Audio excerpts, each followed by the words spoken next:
दीक्षा लेने के बाद वो प्रक्रिया के 6 प्रोसेस बताए हैं। ये बहुत से लोगों को ख्याल नहीं है और उनको लगे कि हमने कंठी ले ली એટલે વાત પતી ગઈ, પણ એ વાત પતી નથી જતી, ત્યાંથી વાત શરૂ થાય છે। और वहां पर पहलो स्टेप है अनुकूलस्य संकल्पः। ये पहलो स्टेप है। क्या संकल्प करिए છીએ કે સર્વપ્રથમ આ શરણ માર્ગ માટે જે કાંઈ પણ અનુકૂળતાઓ છે એ અનુકૂળતાઓનો સંકલ્પ કરીએ, એટલે કે એનું સમાયોજન કરીએ। એવું સમાયોજન કરીએ કે જેનાથી શરણ માર્ગીય જીવન આપણું અનુકૂળ બને। जब हमने अनुकूलताएं बना ली तो दूसरो स्टेप आयो प्रतिकूल विवर्जनम। જ્યારે અનુકૂળતાનું વિચાર કરી દીધું, अनुकूलता को सब विचार जब कर लियो, फिर विचार ये करेंगे कि अब प्रतिकूलताएं जो है उनको कैसे दूर करें, अनुकूलताएं कैसे समेटें और प्रतिकूलताएं दूर कैसे करें। ये दूसरा स्टेप है। जब ये दूसरा स्टेप अपन ने विचार कर लियो तो हम तीसरे पगथिया के लिए, तीसरे स्टेप के लिए तैयार हो गए। और वो तीसरा स्टेप है करिष्यति इति विश्वासः। करिष्यति इति विश्वासः। करशे, कोण करशे? मारा मालिक, मारा स्वामी, मारा प्रभु, मारू लोक परलोक दरेक वस्तु सिद्ध करशे एवो अटल विश्वास, एवो दृढ़ विश्वास। करिष्यति इति विश्वासः आ त्रीजू पगथियु। जब ये दृढ़ विश्वास हमने कर लियो, देखो एक के बाद दूसरा, दूसरे के बाद क्रमशः सोपान कैसे आगे बढ़ रहे हैं, वो दृढ़ता कैसे बढ़ रही है, दृढ़ता कैसे आ रही है, अनन्यता कैसे आ रही है, वो अपन अपने स्वयं के अनुभव में अपन समझ सके। ये स्वयं की अपनी अनुभूति है। चौथो, जब हमने ये 3 सोपान क्लियर कर लिए, तब चौथो सोपान आ गयो और वो है भर्तृत्वे वर्णम सदा। भर्ता, भर्ता यानी स्वामी, भरण करने वालों, पोषण करने वालों, वो भर्ता। तो मेरे स्वामी, स्वामी और सेवक को जो संबंध है, वो संबंध की यहां बात बताई जा रही है कि वह परमात्मा को मैंने भर्ता के रूप में, मेरे स्वामी के रूप में मैंने उनको वर्ण कियो, मैंने उनको स्वीकार कियो। क्या कियो? उनको स्वीकार कियो। क्या रूप में मैंने उनको स्वीकार कियो? सदा भर्तृत्वे वर्णम। भर्ता के रूप में, स्वामी के रूप में, मालिक के रूप में मैंने उनको स्वीकार कियो। तो 4 सोपान थे आपड़ा। अनुकूलस्य संकल्पः, प्रतिकूल विवर्जनम, करिष्यति इति विश्वासः, भर्तृत्वे वर्णम सदा। જ્યારે 4 સોપાન થઈ ગયા, ચોથે આપણે પગથિયે આવી ગયા, એટલે પાંચમું સામે દેખાય છે અને તે છે આત્મનૈવેદ્ય। આત્મનૈવેદ્ય એટલે આત્મનિવેદન। જ્યારે ભર્તા તરીકે, સ્વામી તરીકે એમનું વરણ થઈ ગયું, તો આગળની જે એક સ્વાભાવિક પ્રક્રિયા છે તે છે કે આપણે પોતાની જાતને, દેહેન્દ્રિય, પ્રાણ, અંતઃકરણ, જીવ સહિત પોતાને એ શ્રી પ્રભુના ચરણારવિંદના એમના રજકણમાં એ પોતાને સોંપી દે છે કે હે પ્રભુ, હું આપનો અને મારી સાથે જે કાંઈ પણ આ અહંતાસ્પદ, મમતાસ્પદ પરિકર, આ લોક સંબંધી અને પરલોક સંબંધી જે કાંઈ પણ જોડાઈ રહ્યું છે, પતિ, પુત્ર, પત્ની વગેરે બધું જ, હું આપનો અને આ લોક સંબંધી અને પરલોક સંબંધી દરેક વસ્તુ, અહંતાસ્પદ, મમતાસ્પદ પરિકર એ આપનો। કૃષ્ણ તવ અસ્મિ। હે પ્રભુ, હે કૃષ્ણ, હું તારો છું।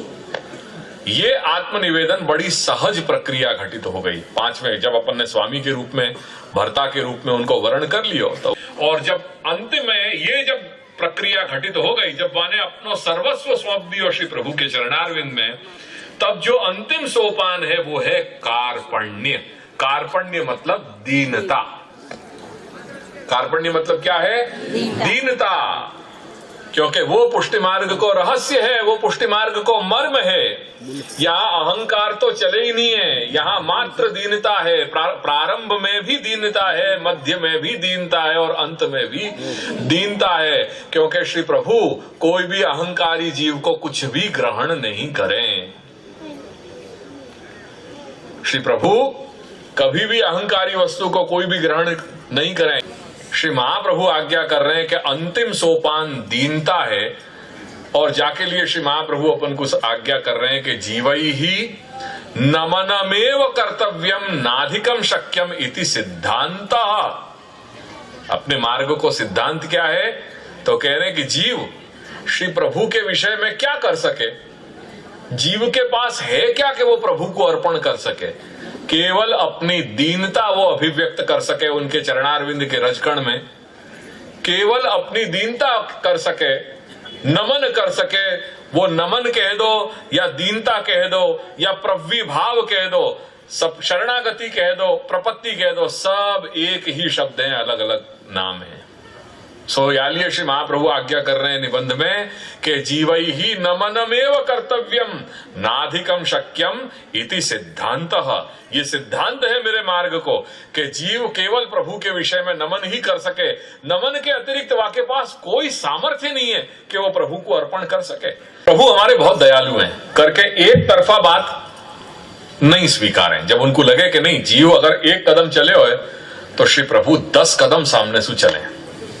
और यालिए जब अपन ने एक साइड को ये यानी जीव कृति साध्यत्व जब देखे हो हमने कि अनुकूल से संकल्प प्रतिकूल विवर्जनम करिष्यति इति विश्वास भर्तृत्व वर्णन सदा आत्मनैवेद्य और कार्पण्य, ये 6 स्टेप यहां से चले तो भगवान भी सामने से 6 स्टेप चल रहे हैं और दोनों मिलकर के एक मुकाम पे वको स्वीकार हो रहे हैं, दोनों उभय एक रूप हो रहे हैं। तो जब यहां अनुकूल से संकल्प भयो तो यहां प्रभु क्या रोल प्ले कर रहे हैं? उपदृष्टा।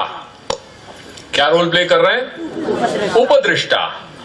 प्रभु देख रहे हैं, उपनाम समीप, पास में रह करके कोई को देख रहे हैं। कोई जीव है जाके ऊपर कृपा प्रभु को करनी है, क्योंकि श्री प्रभु ने सद्वासना विशिष्ट दैवत्व संपादन कियो। जब अंशिसु अंश विचरित भयो 2 सृष्टि प्रकटे श्री प्रभु ने, एक आसुरी और एक दैवी, दोनों भगवत लीला के कारण करी है। यानी जो दैवी सृष्टि है, रमणेच्छा सु विचारित जो बहुभवन की सिद्धि है, तदर्थ श्री प्रभु ने व्युच्चरण के बाद सद्वासना विशिष्ट दैवत्व संपादन कियो। वाको सिलेक्ट पहले से ही कर दियो, वाको सिलेक्शन पहले से हो गयो કે એનમ ઉદ્ધરિષ્યામિ, હું આ જીવનો ઉદ્ધાર કરીશ। તેથી એ જીવના જીવનમાં એવી પ્રકારની ઘટનાઓ થાય છે, એ પ્રભુની લીલા છે કે એને યેન કેન પ્રકારે એના જીવન ક્રમમાં એ કોઈક કાલાંતરે કોઈક મુકામે જઈ અને ભગવત પ્રાપ્તિ એને અનુકૂળ થઈ જશે। એટલા માટે એના જીવનમાં એ જ્યારે અંશીથી અંશ જ્યારે છૂટો પડે છે ત્યારે સદવાસના વિશિષ્ટ દૈવત્વ એટલે એ દૈવ રૂપી જે બીજભાવ છે, એ બીજભાવનું પ્રસ્થાપન શ્રી પ્રભુ કરી રહ્યા છે। પછી એ બીજભાવ જે પ્રસ્થાપિત થયો છે એનો વિકાસ કઈ રીતે થાય એની આગળની બધી યાત્રા આગળ આ ગ્રંથોમાં બધી बतावी છે। तो जब ये विचार कर लियो कि या जीव को मैं स्वीकार कर लूंगा और वहां पे वो क्रीड़ा करा करके वासु एक स्टेप लिवा लियो कि अनुकूलस्य संकल्प, तो वहां श्री प्रभु क्या बन गए? उपदृष्टा। पास में रह करके देखने लग गए। तो उपदृष्टा को रोल प्ले करने लगे श्री भगवान। मैं ये शब्द जो बोल रहा हूं वो शब्द केवल आप लोगन को ख्याल में आ सके, याल ये सरलता सु, बाकी ये शब्द ऐसे मुझको रोल प्ले करना और ये सब मुझको कहना नहीं चाहिए, पर आप लोगन को थोड़ा सरलता सु समझ में आवे, याल ये भाषा को प्रयोग कर रहे हूं। तो श्री प्रभु उपदृष्टा बन गए, यानी पास में रह करके देख रहे हैं कि ये जीव आगे बढ़ रहे हो या नहीं बढ़ रहे हो। सब कुछ हो रहा है उन्हीं के माध्यम से, क्योंकि भगवत इच्छा भली ऐसी, बिना भगवत इच्छा के तो कोई चीज हो ही नहीं है। या लिए भगवत इच्छा वशात वहां पहलो स्टेप जो आने लियो अनुकूलस्य संकल्प, तो प्रभु यांसु उनने भी एक कदम बढ़ायो और आप बन गए उपदृष्टा। जैसे अपन कोई मैच, मैंने ये उदाहरण कई बार लूं, जैसे अपन कोई मैच देखते हुए, क्रिकेट मैच चलती हो और एक है जब मैच चलती हो अपन लोग दर्शक दीर्घा में बैठे हुए हुए, तो अपन क्या कर रहे हैं, जो खेल चल रहा है वाको मात्र अपन दर्शक दीर्घा में बैठ करके वाको आनंद ले रहे हैं। तो अब तक जो खेल होने वालों है आगे, वहां में प्रभु क्या कर रहे हैं? उपदृष्टा। वो देख रहे हैं कि वो देखें ये जीव क्या कर रहा है आगे, या की गति क्या है, या की इच्छा क्या है, या कि मन में है क्या। तो उपदृष्टा प्रभु बने। जब वहां ने दूसरो स्टेप लियो, दूसरो स्टेप क्या है? तो प्रतिकूल विवर्जनम।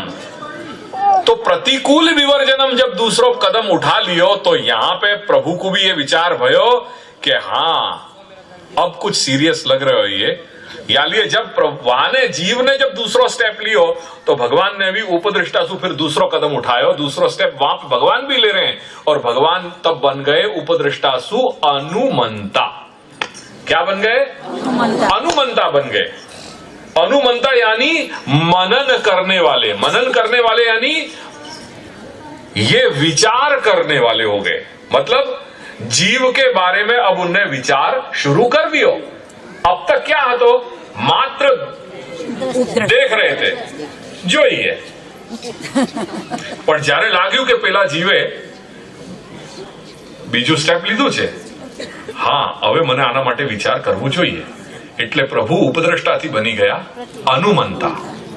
અનુ એટલે પાછળ, એને ચેષ્ટા કરીને જીવે એટલે એ ચેષ્ટાની પાછળ પછી વિચાર કર્યું કે હા હવે લાગે છે કે કઈ આ બીજું પગથિયું એને ગ્રહણ એને લીધું છે એટલે મને આ જીવ માટે વિચાર કરવો જોઈએ। તેથી શ્રી પ્રભુ ઉપદ્રષ્ટાથી પછી આગળ વધ્યા અનુમંતા। જ્યારે અનુમંતાની સ્થિતિ આવી ગઈ તો ત્યાં સામે એ પ્રભાવના કારણે એ જીવમાં હજુ વધારે એની અનન્યતા વધી, એમાં એના અંદર દૃઢતા જાગી અને દૃઢતાના કારણે એને ત્રીજો પગથિયું લીધું અને એ ત્રીજો સ્ટેપ છે કરિષ્યતિ ઇતિ વિશ્વાસઃ। तो करिष्यति इति विश्वास जब स्टेप तीसरो ले लियो तो भगवान ने भी तीसरो कदम तीसरो स्टेप लियो। तो उपदृष्टा, अनुमंता, भरता, भगवान कौन बन गए? भरता बन गए वाके लिए, वाके स्वामी बन गए। क्योंकि जब वाने ये निर्धार कर लियो कि मेरो परमात्मा मेरो सब कुछ सिद्ध करेंगे, लोक परलोक मेरो सब कुछ सिद्ध करेंगे, वो सब कुछ मेरो संभालेंगे, जब ये इति विश्वास वाके अंदर दृढ़ता आ गई ना, वाके अंदर विश्वास पैदा हो गया। भगवान ने रोल प्ले अपनो, भगवान क्या बन गए? भगवान भरता बन गए, वाके स्वामी बन गए। अब जब स्वामी भरता बन गए तो चौथो स्टेप माने वो क्या लियो? सीधी कनेक्टिविटी है। जब यहां भरता बन गए तो वहां माने भरता के रूप में वर्ण कर लियो, वो चौथो स्टेप हो गया। भरता, उपदृष्टा, अनुमंता, भरता, तो वहां माने स्टेप क्या लियो? चौथो स्टेप भर्तृत्व, नहीं चौथो स्टेप भर्तृत्व वर्णम सदा। जब यहां भरता बन गए तो ऑब्वियसली है कि वो बिल्कुल सहज स्वाभाविक बात है कि उनने भरता के रूप में वर्ण कर दियो। परमात्मा जो है वो भगवान भरता बन गए, यानी स्वामी बन गए, मालिक बन गए, और मालिक के रूप में स्वामी के रूप में माने जीव ने वर्ण कर लियो उनको।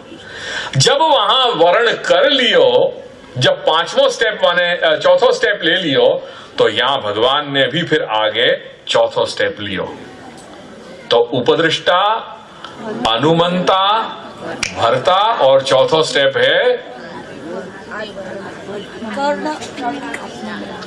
का लिखो है?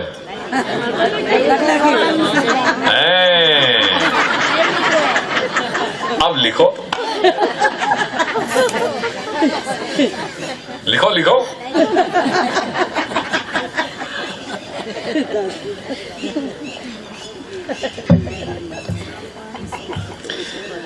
यहां तुम्हारे कान पकड़े जाएंगे। चौथो स्टेप हो गयो भोक्ता। क्या बन्यो? चौथो स्टेप हो गयो भोक्ता। तो उपदृष्टा, अनुकूलस्य संकल्प, ये जीव की साइड है, ये भगवान की साइड है। तो अनुकूलस्य संकल्प उपदृष्टा, प्रतिकूल विवर्जनम अनुमंता। ये बात देखो क्या पंडित हो गए सब।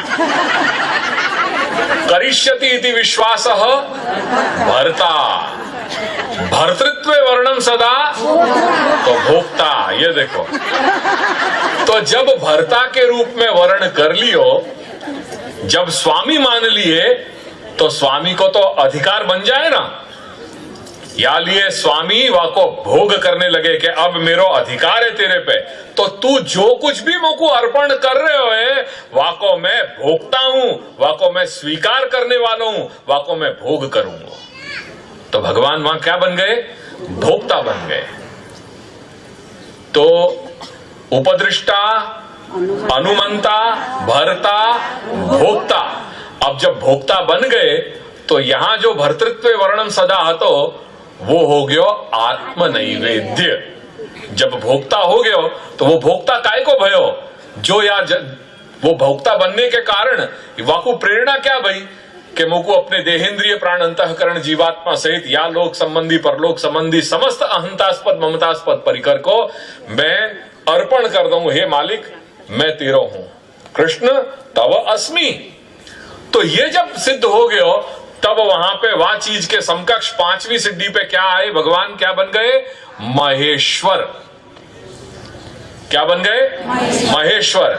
या लिए उपदृष्टा, अनुमंता, भर्ता, भोक्ता, महेश्वर।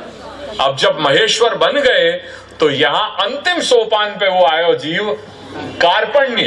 अब वो जब कार्पण्य आयो तो फाइनल जो है वह स्टेप पे दोनों, जब वो छठे कक्षा पे वहां छठे सोपान पे पहुंच गयो, वाकू वहां भगवान मिल गए और वहां भगवान वाके लिए बन गए परमात्मा। तो ये जो जीवात्मा को जो विकास वहां है, वहां वाकू उपद्रष्टासु भगवान वाके लिए परमात्मा बन गए और जीवात्मा और परमात्मा को वहां मिलन हो गया।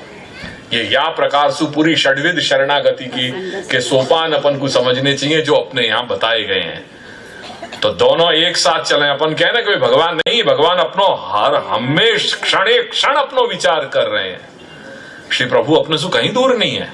ये तो हमारी नालायकी है कि हम इतने नालायक हो गए कि हम कभी विचार नहीं करें। कभी जो विचार करें अपने धंधा पानी में सु कभी निकल ही नहीं पावे, अपने लौकिक में सु कभी अपन निकल ही नहीं पावे। पर श्री प्रभु अपनो हर क्षण अपनो विचार कर रहे हैं। अपन वैष्णव हैं, अपन प्रभु के हैं। ये भाव अपनो निकल गया। या लिए ये सब परिस्थिति आई है कि अपन रात दिन इतने जड़ हो गए कि वो सब हर जगह कण कण में व्याप्त है, फिर भी बाकी अनुभूति अपन नहीं कर पा रहे हैं।